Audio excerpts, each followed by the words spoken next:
తెలుసు. మేము ఎందుకు పిలిచినాం అని చెప్పేసి మేము ప్రశ్నించడం లేదు, పిలిచినటువంటి విధానాన్ని మేము ప్రశ్నిస్తున్నాం.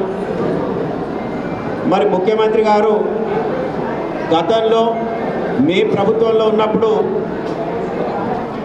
పదే పదే ప్రశ్నించేటోడు, ప్రతిపక్షాల గొంతు నొక్కుతున్నారని, నిరసన వ్యక్తం చేసేటటువంటి హక్కు మాకు లేదా అని ఇలాంటి ప్రశ్న సంధించినటువంటి రేవంత్ రెడ్డి గారు మరి ఆయన ఈరోజు ఏం చేస్తున్నాడు?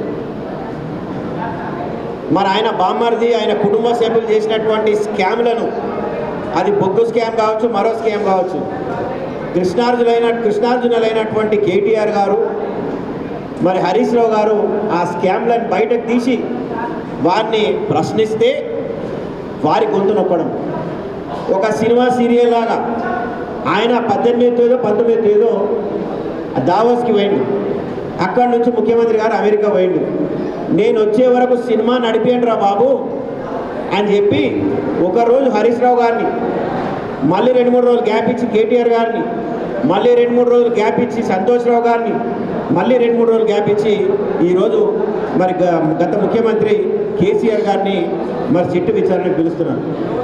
మరి ఏం చేసిందండి? ఎందుకు సిట్టు విచారణ పిలుస్తున్నారు? టెలిఫోన్ ట్యాపింగ్ అంటున్నారు. మరి చంద్రబాబు నాయుడు గారు ట్యాపింగ్ చేయలేదని చెప్పేసి నువ్వు ప్రమాణం చేస్తావా అని చెప్పేసి నేను రేవంత్ రెడ్డి గారికి సవాల్ విసురుతా ఉన్నాను. మరి నువ్వు ఇప్పుడు పనిచేస్తున్నటువంటి కాంగ్రెస్ పార్టీలో రాజశేఖర రెడ్డి గారు కానీ, మరి సోనియా గాంధీ గారి ఆధ్వర్యంలో ఉన్నటువంటి మన్మోహన్ సింగ్ గారి ప్రభుత్వం మీరు ట్యాపింగ్ చేయలేదని చెప్పేసి మీరు ప్రమాణం చేస్తావా అని చెప్పేసి నేను అడుగుతా ఉన్నాను. ఇప్పుడు ఈరోజు నువ్వు ముఖ్యమంత్రిగా ఉన్నటువంటి ప్రభుత్వంలో ఎవరి ఫోన్లు ట్యాప్ అయితే లేదని చెప్పేసి నువ్వు ప్రమాణం చేస్తావా అని చెప్పేసి మేము ప్రశ్నిస్తా ఉన్నాం. ఇది ఒక నిరంతర ప్రక్రియ. రాష్ట్రం యొక్క సెక్యూరిటీ భాగంలో కానీ, దేశం యొక్క సెక్యూరిటీ భాగంలో కానీ ఫోన్ ట్యాపింగ్లు జరుగుతాయి. కానీ అది ముఖ్యమంత్రి కానీ వారి మంత్రులకు కానీ సంబంధం ఉండదు. ఈరోజు వారిని ఇన్సల్ట్ చేసే విధంగా, అగౌరవపరిచే విధంగా, వారి వ్యవసాయ క్షేత్రంలో గజ్వేల్ నియోజకవర్గాన్ని ప్రాతినిధ్యం వహిస్తున్నటువంటి కేసీఆర్ గారు అక్కడ ఇల్లు కట్టుకొని నియోజకవర్గంలో ఉంటే మేము సిట్టు విచారణ చేస్తామని చెప్తే నేను రాను అని చెప్పలేదు. మేము చట్టాన్ని గౌరవిస్తాం, తప్పకుండా మీరు రండి, మీరు అడిగినటువంటి ప్రశ్నలకు నేను సమాధానం చెప్తా అని చెప్పారు. కానీ అక్కడికి మేము రాము, మీరు ఇంకో స్థలం సూచించండి అని చెప్పి ఇంటి ముందర వచ్చి నోటీసులు పెట్టారు. నోటీసులు ఎవరికి పెడతారు? పారిపోయిన వారికి, పరారీలో ఉన్న వారికి, దొరకని వారికి ఇంటి ముందర నోటీసులు పెడతారు. కానీ నిరంతరం ముఖ్యమంత్రి గారు మాకు ముఖ్యమంత్రినే వస్తుంది, ఈరోజు కాకుండా రేపు మళ్ళీ వారే ముఖ్యమంత్రి అవుతారు.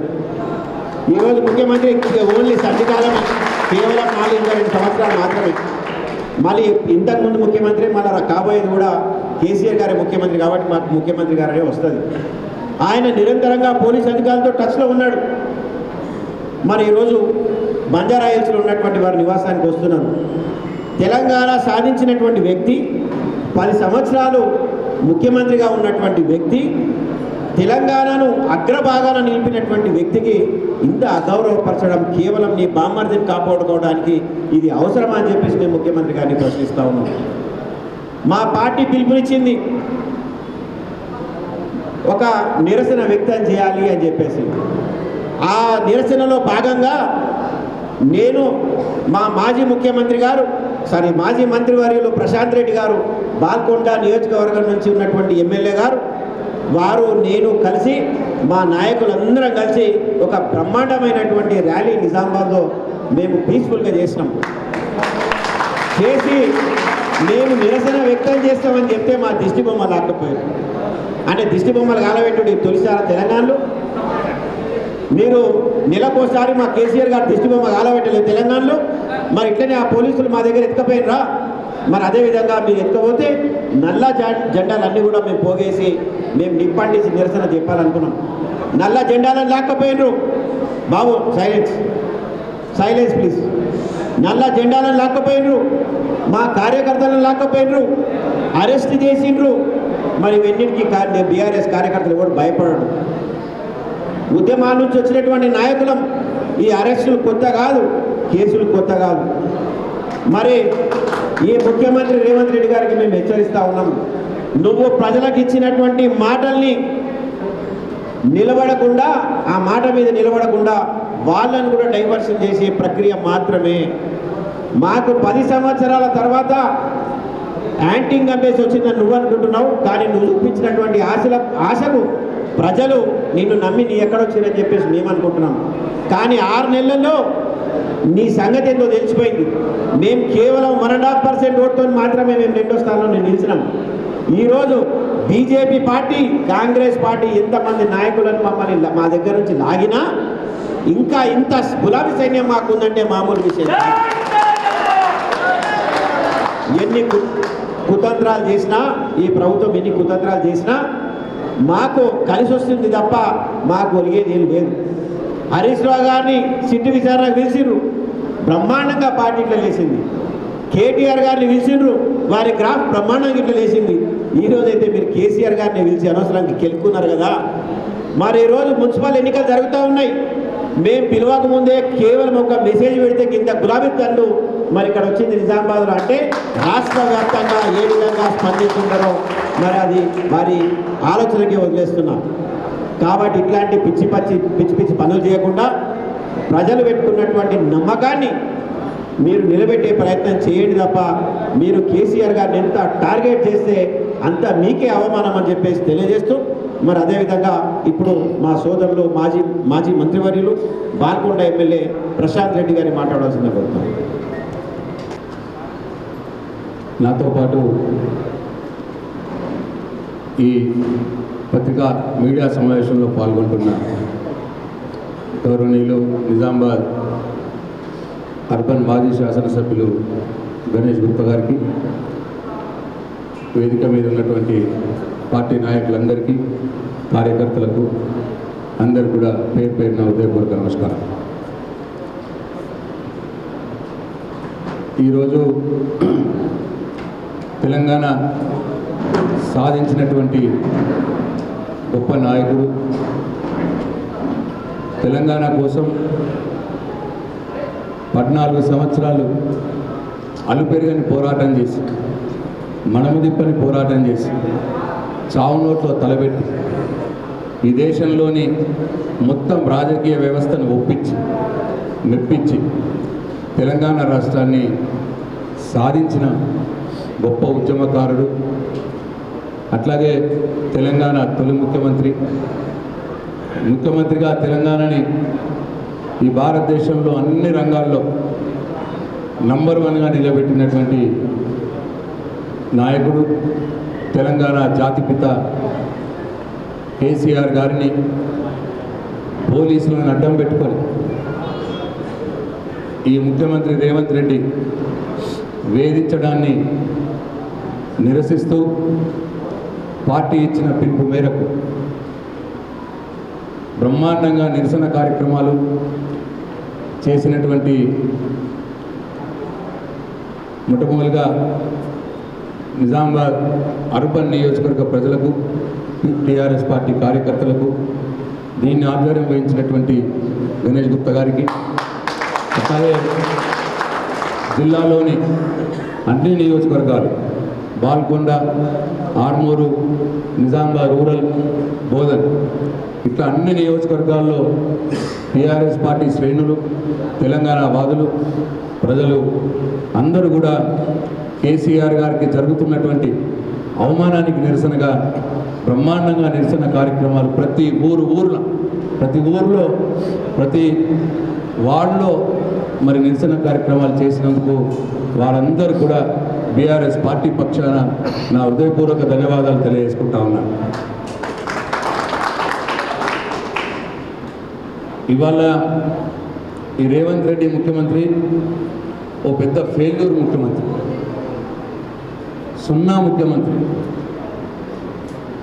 ఎన్నికలప్పుడు ప్రజలను అనేక మాటలు చెప్పి నమ్మించి ఓట్లు దండుకొని ఇవాళ ఏ ఒక్క పని కూడా చేయకుండా మోసం చేస్తున్నటువంటి ముఖ్యమంత్రి. అందుకే మీడియా మిత్రులు తెలంగాణలోని ఎవరిని అడిగినా వినరాని తిట్టు తిడుతూ ఉన్నారు ఈ ముఖ్యమంత్రి. ఈ ప్రపంచంలోనే అత్యధిక తిట్లు తింటున్న ముఖ్యమంత్రి ఎవడు అంటే వాడు రేవంత్ రెడ్డి. ఎందుకు? ఆ రోజు ఎన్నికలప్పుడు ప్రతి మహిళకు 2,500 రూపాయలు గవర్నమెంట్ జాబిస్టుకు వేసినట్టు బ్యాంకులో వేస్తా అని చెప్పింది మొదటి తారీఖు నాడు. ఇప్పటికీ 2 సంవత్సరాలు 2 నెలలు అయిపోయింది. ఒక్క పైసా కూడా వాళ్ళే ఏ మహిళకు కూడా. అట్లనే 2,000 పెన్షన్ 4,000 పెంచుతా అన్నారు, పెంచలేదు. కళ్యాణ లక్ష్మి షాది ముబారక్లో తులం బంగారం ఇస్తా అన్నాడు, ఇయ్యలేదు. ఆడపిల్లలు చదువుకునే ఆడపిల్లలకు స్కూటీలు ఇస్తా అన్నాడు, ఇయ్యలేదు. రైతులకు 2 లక్షల రుణమాఫీ అని ఆశ పెట్టిండు, సగం మందికి ఎగ్గొట్టిండు. కేసీఆర్ 10,000 రైతు బంధు ఇస్తున్నాడు, నేను 15,000 ఇస్తా అన్నాడు, ఇప్పటికి 3 సార్లు ఎగ్గొట్టిండు ఆ 10,000 కూడా. వడ్లకు 500 బోనస్ ఇస్తా అన్నాడు, ఎప్పుడు ఇస్తున్నాడో భగవంతుడు పెరక. ఓట్లు ఉన్నప్పుడే బోనస్, ఓట్లు లేకపోతే ఏం లేదు. అట్లనే విద్యార్థులకు 5 లక్షల భరోసా కార్డు ఇస్తా అన్నాడు, విద్యా భరోసా కార్డు. ల్యాప్టాప్లు కొనుక్కోవచ్చు, ఫీజులు కట్టుకోవచ్చు అన్నాడు. ఒక్కళ్ళు కూడా ఒక ల్యాప్టాప్ ఇవ్వలేదు, 5 లక్షల విద్యా భరోసా కార్డు ఇవ్వలేదు. 2 లక్షల ఉద్యోగాలు ఇస్తా అన్నాడు మొదటి సంవత్సరంలోనే, కేవలం 12,000 ఉద్యోగాలు మాత్రమే ఇచ్చిండు. అట్లనే నిరుద్యోగులకు ఉద్యోగం ఇవ్వకపోతే 4,000 నిరుద్యోగ భృతి ఇస్తా అన్నాడు, అది లేదు. ఇట్లా అన్ని వర్గాల్ని మోసం చేసిండు. కాబట్టి వాళ్ళ తెలంగాణలో ఆయన పేరు చెప్తేనే ఉంచుతున్నారు. నువ్వు ముసలామని అడుగు, పిల్లగాళ్ళని అడుగు, మహిళను అడుగు, రైతును అడుగు, రేవంత్ రెడ్డి పేరు చెప్తే ఉంచుతున్నారు. అందుకే ప్రజల నుంచి డైవర్ట్ చేయడానికి, ఆయన తిడుతున్నారు కదా డైవర్ట్ చేయడానికి 2 సంవత్సరాల నుంచి బీఆర్ఎస్ పార్టీ నాయకుల మీద సీరియల్ నడిపిస్తూ ఉన్నాడు. కాళేశ్వరం కమిషన్ అన్నాడు, విద్యుత్ కమిషన్ అన్నాడు, ఎంక్వైరీల పేరు మీద వేధిస్తూ ఉన్నాడు నాయకులు. అట్లనే ఈ కార్ రేసింగ్ అన్నాడు, కేటీఆర్ గారిని 3-4 సార్లు పిలిచారు, ఇప్పటికి దాంట్లో ఏమీ లేదు దాంట్లో. అట్లనే కేటీఆర్ గారిని బదనాం చేసిర్రు, డ్రగ్స్ అన్నారు, హీరోయిన్లు అన్నారు, చూపెట్టురు, వాళ్ళు అన్నయ్య మాటలు చూపెట్టురు అంటే అబ్బే మేము అనలేదు, మేమేం లేదు అని చెప్పి పోలీసు వాళ్ళు అంటున్నారు ఇప్పుడు మళ్ళా. అట్లనే హరీష్ రావు గారిని పిలిచిర్రు, ఇప్పుడు కొత్తగా ఫోన్ ట్యాపింగ్ అని పెట్టారు. కేటీఆర్ గారిని పిలిచిర్రు, హరీష్ రావు గారిని పిలిచిర్రు, ఇవాళ చివరికి తెలంగాణ జాతిపిత కేసీఆర్ గారిని కూడా పిలుస్తూ ఉన్నారు. అంటే దేంట్లో ఏమీ లేదు, ఆధారాలు లేనటువంటి కేసుల పేరు మీద, ఎంక్వైరీల పేరు మీద 2 సంవత్సరాల నుంచి టైంపాస్ చేస్తూ ఉన్నారు. ఇవాళ వ్యక్తిత్వ హననం చేస్తూ ఉన్నారు. కేసీఆర్ గారి ప్రతిష్టని, కేటీఆర్ గారి ప్రతిష్టని, హరీష్ రావు గారి ప్రతిష్టని నువ్వు ఎందుకు చేస్తలేవా, నువ్వు ఇచ్చిన మా హామీలు అమలు చేయవా అని అడిగిన మమ్మల్ని ఇష్టం వచ్చినట్టు కేసులు పెట్టి బదనాం చేసే కార్యక్రమం చేస్తూ ఉన్నారు. ఇవాళ దానికి నిరసనగానే ఇవాళ యావత్ తెలంగాణ సమాజం పోటెత్తింది. ఇంకా ఇటు ఏమి చేయకపోవడం ఒకటి, ప్రజలకు ఇచ్చిన హామీలు అమలు చేయకపోవడం ఒకటి, రెండోది కుంభకోణాలలో ఇరుక్కుంటున్నారు. పొద్దున్న లేస్తూనే అవినీతి, దండుపాలెం బ్యాచ్ లాగా తయారైంది మంత్రివర్గం. కుటుంబం, ముఖ్యమంత్రి కుటుంబం ఇద్దరు కలిపి ఎక్కడ ఏం దొరికితే దోచుకొని తింటున్నారు. ఏ భూమి కనిపిస్తే అది కబ్జా చేస్తున్నారు. మద్యం కుంభకోణం, సివిల్ సప్లైస్ కుంభకోణం, సింగరేణి బొగ్గు కుంభకోణం, సోలార్ పవర్ కుంభకోణం, డీజిల్ కుంభకోణం. ఇట్లా ఒక్కటి కాదు, ఏది దొరికితే తినుడే, తినుడు ఒకటే పని పెట్టుకుంటా ఉన్నారు. అది కూడా ప్రజలకు అర్థమవుతున్నది. హరీష్ రావు గారు, కేటీఆర్ గారు అసెంబ్లీ బయట వాళ్ళ కుంభకోణాన్ని బయట పెడతా ఉన్నారు. అందుకోసమే ఆయన కళ్ళ మీద కోపం వస్తూ ఉన్నారు. అందుకోసమే రోజు ఒక ఎంక్వైరీ కమిషన్ పేరు మీద పోలీసుని అధికారులను అడ్డం పెట్టుకొని వాళ్ళని వేధింపులకు గురి చేస్తూ ఉన్నారు. నేను అడుగుతా ఉన్నా, ఈ ఫోన్ ట్యాపింగ్ వ్యవహారంలో ఫోన్ ట్యాపింగ్ చేసేది పోలీసు వాళ్ళు, వాళ్ళకు అనుమతులు ఇచ్చేది intelligence IG, DGP, home secretary ఇస్తారు అనుమతులు. ముఖ్యమంత్రికి మంత్రులకు ఏం సంబంధం ఉండదు. వాళ్ళు సమాచారం మాత్రమే ఇస్తారు ముఖ్యమంత్రికి మంత్రులకు. వాళ్ళు ఆ సమాచారం ఎట్లా తెచ్చుకున్నారు? నిఘా వ్యవస్థ పెట్టుకున్నారా, ఇన్ఫార్మర్లను పెట్టుకున్నారా, ఫోన్లు వింటున్నారా, ఏం చేస్తున్నారో మనకు సంబంధం ఉండదు. వాళ్ళు ముఖ్యమంత్రికి మంత్రికి అయ్యా రాష్ట్రంలోకి ఇట్లా జరుగుతున్నాయన్న సమాచారం మాత్రమే ఇస్తారు. మరి వాళ్ళ ఒకవేళ ఈ పోలీసు వాళ్ళు ఫోన్ ట్యాపింగ్ జరిగి ఉంటే, ఈ రాష్ట్రంలో మేము ప్రభుత్వంలో ఉన్నప్పుడు ఫోన్ ట్యాపింగ్ జరిగి ఉంటే దానికి బాధ్యులు పోలీసు వాళ్ళే.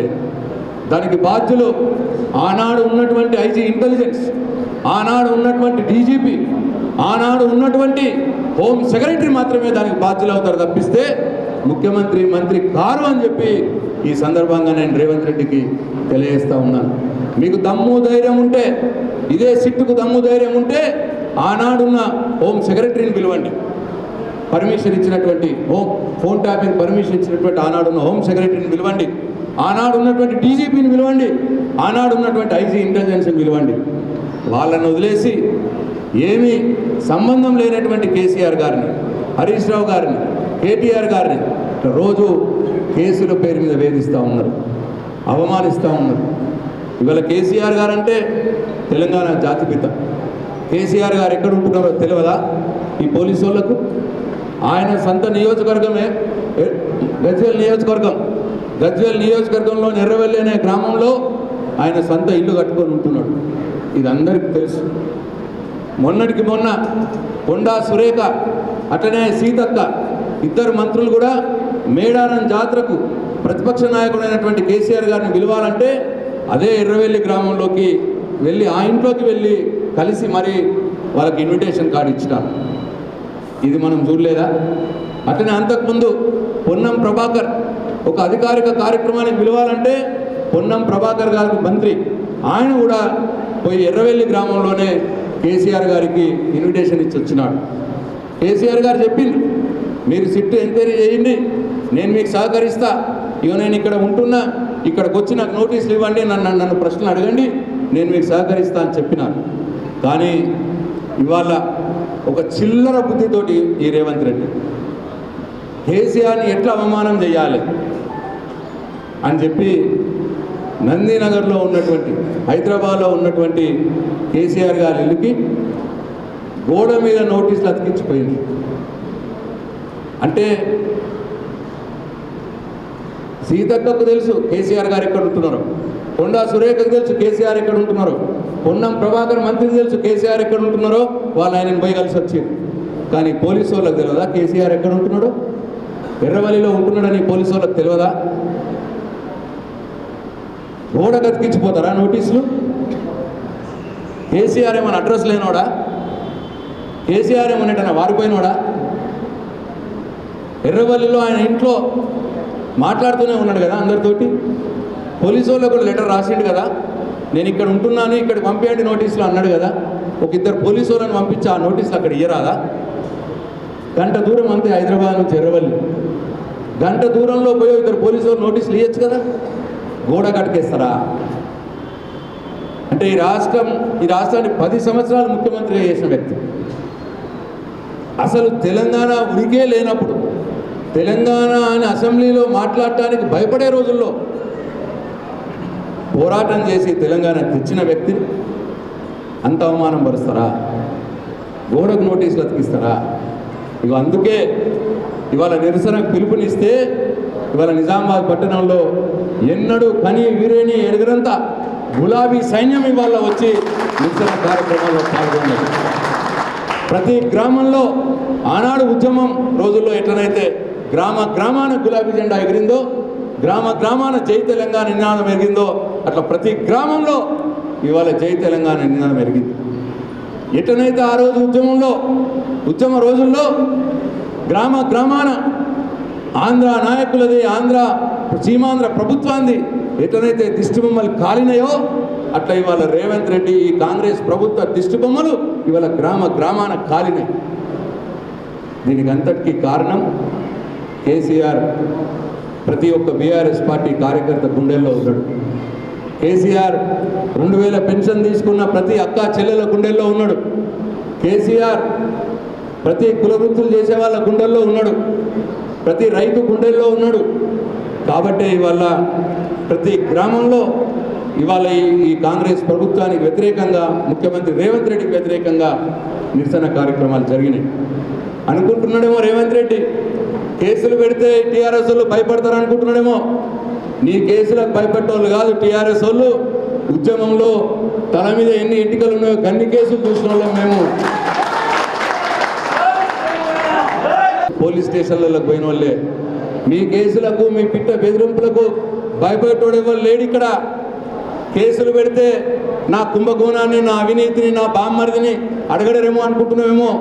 నువ్వు ఎన్ని కేసులు పెడితే అంతకు రెట్టింపు ఉత్సాహంతో నీ ప్రతి కుంభకోణాన్ని బయట పెడతాం, నీ కుటుంబ కుంభకోణాన్ని బయట పెడతాం, నీ మంత్రులు దండుపాలెం బ్యాచు దండుకుంటున్న సంగతి కూడా మొత్తం బయట పెడతాం. బిడ్డ ఏమనుకుంటున్నావో. నువ్వు అనుకుంటున్నావేమో కేసీఆర్ మీద కేసులు పెడితే, హరీష్ రావును జైల్లో పెడితే, కేటీఆర్ని జైల్లో పెడితే టీఆర్ఎస్ వాళ్ళు ఎవరు బయటకు రారు అనుకుంటున్నావేమో. ఇక ఇవాళ చూడు నిజామాబాద్ ఎంతమంది బయటకు వచ్చిర్రు. ఇక్కడ ఏమైనా కేసీఆర్ ఉన్నాడా? ఇక్కడ ఏమైనా హరీష్ రావు ఉన్నాడా? ఇక్కడ ఏమైనా కేటీఆర్ ఉన్నాడా? ఇవాళ మొత్తం టీఆర్ఎస్ పార్టీ కుటుంబం అంతా బయటకు వచ్చింది. కాబట్టి ఖబర్దారు బిడ్డ, నీ కేసులకు, నీ బిడ్డ బెదిరింపుకు భయపడేది లేదు. నువ్వు ఇస్తానన్న ప్రతి హామీ ఇచ్చేదానుక నీ వెంట పడుతూనే ఉంటాం, నీ కుంభకోణాల్ని బయట పెడుతూనే ఉంటాం, నీ అవినీతిని ప్రశ్నిస్తూనే ఉంటాం. అసెంబ్లీ లోపల ప్రశ్నిస్తాం, అసెంబ్లీ బయట ప్రశ్నిస్తాం, ప్రజాక్షేత్రంలో ఎండగడుతూనే ఉంటాం. నీ అందరి అవినీతి, నీ కుటుంబం, నీ బావమరిది సుజన్ రెడ్డి బొక్కు కుంభకోణం, ఆ బొక్కు కుంభకోణం మసి దుడుచుకోవడానికే ఇవాళ నువ్వు ఇవన్నీ ప్లాన్లు చేస్తూ ఉన్నావు. నువ్వు ఎన్ని వేసినా ఆ మసి పోదు. ఆ మసి అంటుకున్నది నీకు, బొక్కు కుంభకోణం మసి అంటుకున్నది బిడ్డ. నీ మంత్రులు ఊర్ల మీద పడి దోచుకొని తింటా ఉన్నారు. వాగులు ఇసుకలు అమ్ముకుంటా ఉన్నారు. నీ కార్యకర్తలు, నీ నాయకులు అన్నీ చూస్తూ ఉన్నారు ప్రజలు. మండల ఆఫీసులు, రెవెన్యూ ఆఫీసులు పంచుకుంటున్నారు. పొద్దున్న లేస్తూనే కాంగ్రెస్ పార్టీ కార్యకర్తలు ఆఫీసులలో కూర్చుంటున్నారు. పోలీస్ స్టేషన్లు పంచుకుంటున్నారు, పోలీస్ స్టేషన్లో కూర్చుంటున్నారు. పైరవీలు చేసుకొని రోజు దండుకొని తింటా ఉన్నారు. ఇవన్నీ కూడా ప్రజలు చూస్తూ ఉన్నారు. తప్పకుండా మీకు ప్రజలు గుణపాఠం చెప్పే రోజులు దగ్గరలోనే ఉన్నాయి బిడ్డ. నువ్వు ఏం చేసినా, నువ్వు మమ్మల్ని ఎంత భయపెట్టినా భయపడేది లేదు. మొత్తం టీఆర్ఎస్ పార్టీ కుటుంబం, మొత్తం తెలంగాణ సమాజం కేసీఆర్ గారి వెంబట ఉంటుంది అని చెప్పి ఈ సందర్భంగా ముఖ్యమంత్రి రేవంత్ రెడ్డికి హెచ్చరిస్తూ, మరొకసారి ఇంత గొప్పగా నిరసన కార్యక్రమాలు చేసినందుకు నిజామాబాద్ అర్బన్ నియోజకవర్గ టీఆర్ఎస్ పార్టీ కార్యకర్తల్ని, కేసీఆర్ సైనికులకు అందరూ కూడా శిరస్సు వంచి నా నమస్కారాలు తెలియజేసుకుంటూ, ఇంత గొప్పగా ఆర్గనైజ్ చేసినటువంటి బిగాల గణేష్ గారికి కూడా హృదయపూర్వక ధన్యవాదాలు తెలియజేసుకుంటూ, అట్లనే అలాగే నిజామాబాద్ జిల్లాలోని ప్రతి గ్రామంలో, ప్రతి వార్డులో ఇవాళ ఈ కాంగ్రెస్ పార్టీకి వ్యతిరేకంగా, ముఖ్యమంత్రికి వ్యతిరేకంగా ఆయన వేధింపులు ఎట్లయితే వేస్తున్నాడో దానికి నిరసనగా కార్యక్రమాలు చేసిన ప్రతి ఒక్క జిల్లాలోని ప్రతి ఒక్క టీఆర్ఎస్ పార్టీ కార్యకర్తకు, కేసీఆర్ సైనికులకు అందరికీ కూడా నా శిరస్సు వంచి మరి నమస్కారాలు తెలియజేస్తూ, ఇంకొక విషయం, మున్సిపల్ ఎన్నికల్లో టీఆర్ఎస్ పార్టీ కార్యకర్తల మనోధైర్యాన్ని దెబ్బతీయడానికి ఇగో ఈ పనులు చేస్తూ ఉంటారు. ఇవాళ నిరసన కార్యక్రమం చేస్తూ ఉంటే మా నాయకులైనటువంటి సత్యప్రకాష్ని ఇట్లనే కొంతమందిని ఇవాళ పోలీస్ స్టేషన్లోకి తీసుకొని పోయినారు. మమ్మల్ని అడ్డుకున్నారు. మేము శాంతియుతంగా ర్యాలీ నిర్వహిస్తుంటే మమ్మల్ని అడ్డుకున్నారు. నేను అడుగుతున్నా ముఖ్యమంత్రి రేవంత్ రెడ్డిని, నువ్వు ప్రతిపక్షంలో ఉన్నప్పుడు అప్పుడు ఏమన్నావు? ప్రజాస్వామ్యంలో శాంతియుతంగా నిరసన తెలిపే హక్కు మా అందరికి ఉంటుంది కాబట్టి అందరికీ ఉండాలి అని అన్నావు. మరి ఇవాళ ఏమైంది నీ మాట అని చెప్పి అడుగుతా ఉన్నాం. ఇవాళ వేలాది మంది టీఆర్ఎస్ పార్టీ సైనికులు శాంతియుతంగా నిరసన కార్యక్రమాలు చేస్తూ ఉంటే ఏ విధంగా పోలీసులు అడ్డం పెట్టుకుని మమ్మల్ని అంచివేసే ప్రయత్నం చేస్తున్నావో ఒకసారి ఆత్మవిమర్శ చేసుకో. నేను నిజామాబాద్ జిల్లా ప్రజానికానికి కూడా విజ్ఞప్తి చేస్తూ ఉన్నా, దయచేసి గమనించండి. ఈ రేవంత్ రెడ్డి ప్రభుత్వం ఎట్లా అవినీతి చేస్తూ ఉన్నది, ఎట్లా వేధింపులకు గురి చేస్తూ ఉన్నది, అడిగిన వాళ్ళని, ప్రజలకు ఇచ్చిన హామీలను నెరవేర్చుకోవాలని అడిగిన వాళ్ళ మీద కేసులు పెట్టి ఎట్లా వేధింపులు గురి చేస్తున్నదో తెలంగాణ సమాజం, అట్లనే ప్రత్యేకంగా నిజామాబాద్ పట్టణ ప్రజలు, నిజామాబాద్ జిల్లా ప్రజలు ఆలోచించి రేపు జరగబోయే మున్సిపల్ ఎన్నికల్లో నిర్ణయం తీసుకోవాలని చెప్పి నేను వినయపూర్వకంగా వేడుకుంటూ సెలవు తీసుకుంటున్నా. జై తెలంగాణ.